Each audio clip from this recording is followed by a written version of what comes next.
Hello and welcome everyone. Today I'm going to walk you through 3 new features in Revu 20. Number 1, leading lines and text boxes.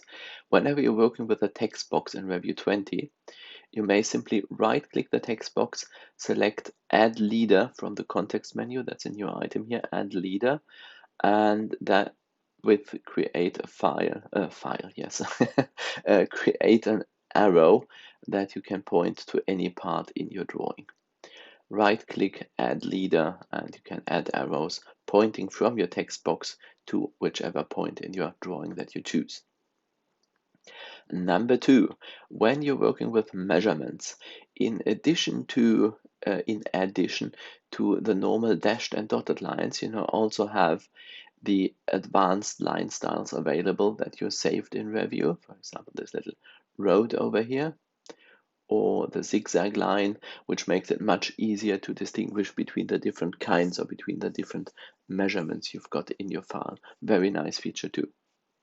Number 3, when you open your markups list and select filter, the filter feature, the filter function has been completely reworked.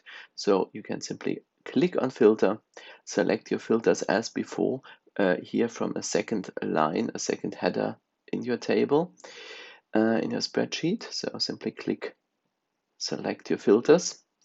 And what's also new is that you can save those filters to reuse them later. So if you created a set of filters like here, simply click on the Preferences button next to your filter list, enter a name down here, and save this for later.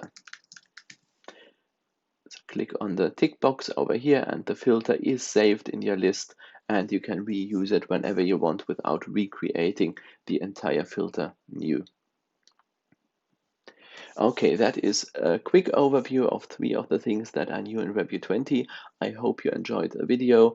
If you did, well, even if you didn't, please subscribe to our YouTube channel for more, and yeah, enjoy the rest of your day.